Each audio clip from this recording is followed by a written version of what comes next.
इस वीडियो में दोस्तों हम बात करेंगे कोटक महिंद्रा बैंक के Q2 की अनाउंसमेंट हो गई है। यह वीडियो ओनली एजुकेशन पर्पस के लिए है। बात करते हैं बीओडी कमिटमेंट के बारे में। तो बीओडी कमिटमेंट में ओनली रिजल्ट्स की अनाउंसमेंट की गई है। डिविडेंड स्प्लिट बोनस के रिगार्डिंग कोई भी अनाउंसमेंट नहीं है। आते हैं कोटक महिंद्रा बैंक के रिजल्ट्स के ऊपर कि इनके रिजल्ट्स कैसे आए हुए हैं, बात करते हैं उस पर। डाटा ऑलरेडी करोड़ में मेंशन है, हम बात करेंगे करोड़ में ही। बैंक की सबसे मेन इनकम होती है इंटरेस्ट इनकम। तो इनके इंटरेस्ट इनकम की बात करते हैं तो इनके पिछले लास्ट क्वार्टर में इनकी मेन इनकम की इंटरेस्ट थी वो 13,216 करोड़, जो इस क्वार्टर में आ गई है 13,649 करोड़। तो ईयर टू ईयर बेस पे हल्के से जंप देखने को मिल रहा है। और क्वार्टरली बेस की बात करें तो 13,836 करोड़, जो इस क्वार्टर में आ गई है 13,649 करोड़। तो क्वार्टरली बेस पे देख रहे हैं तो हल्की सी गिरावट देखने को मिल रही है और ईयरली बेस पे हल्की से जंप देखने को मिल रही है। बैंक इनकम की टोटल इंटरेस्ट को जोड़ेंगे, टोटल इनकम को जोड़ने की अदर इनकम को जोड़ने के बाद टोटल इनकम आती है। टोटल इनकम को जोड़ने पे बात करते हैं तो 15,900 की टोटल इनकम आ रही थी, जो पिछले क्वार्टर थी, जो इस क्वार्टर में आ गई है 16,238 करोड़। पिछले क्वार्टर की बात कर रहे हैं तो 60,916 करोड़ जो थी, जो इस क्वार्टर में आ गई है 16,238 करोड़। तो ईयरली बेस पे देख रहे हैं तो ईयरली बेस पे अच्छी खासी इंक्रीज देखने को मिल रहा है, लेकिन क्वार्टरली बेस की बात करें तो क्वार्टरली बेस पे डिक्रीज देखने को मिल रहा है, गिरावट देखने को मिल रहा है टोटल इनकम की। बात करते हैं इनके एक्सपेंसेस की। तो इसके एक्सपेंसेस और एक्सपेंडिचर क्या है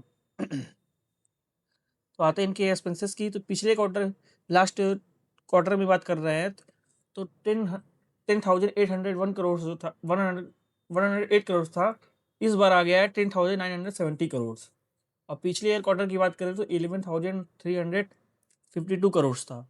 तो क्वार्टरली बेस की बात कर रहे हैं तो क्वार्टरली बेस पे अच्छी खासी डिक्रीज देखने को मिल रहा है एक्सपेंसेस पे, और ईयरली बेस पे बात करें तो ईयरली बेस पे भी हल्के से इंक्रीज देखने को मिल रहा है। जिस हिसाब से इनके इनकम बढ़ी है उस हिसाब से इनके एक्सपेंसेस भी हल्के हल्के बढ़े हैं, लेकिन क्वार्टरली बेस पे एक्सपेंसेस इनके गिरे हुए हैं।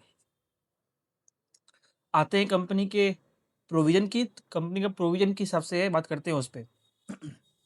पिछले ईयर Q2 में इनके प्रोविजन थे 660 करोड़, जो इस क्वार्टर में बढ़कर हो गए हैं 947 करोड़।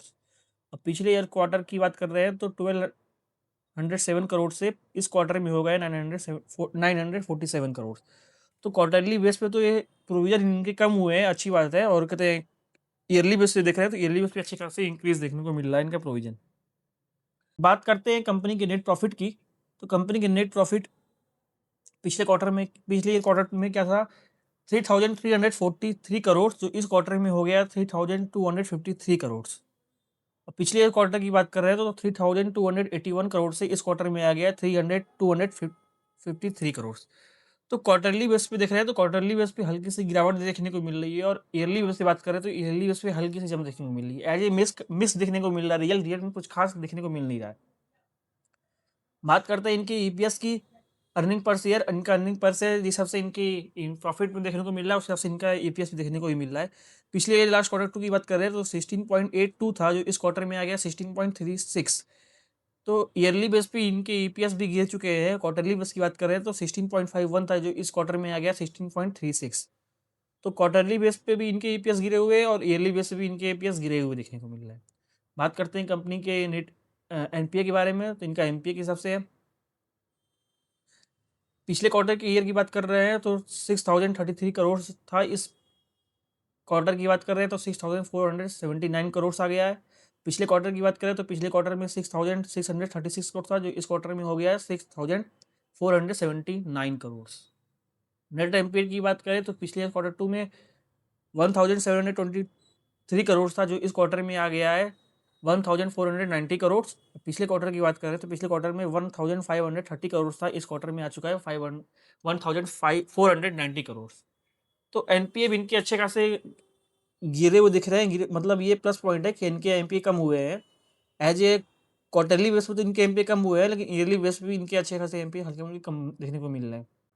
रिजल्ट्स तो मिक्स देखने को मिल रहा है। रिजल्ट्स में कुछ खास कोटक महिंद्रा बैंक के रिजल्ट्स में कुछ खास देखने को मिल नहीं रहा है। या मार्केट किस हिसाब से मंडे को इस स्टॉक में रिएक्ट करेगा वो देखने की बात होगी।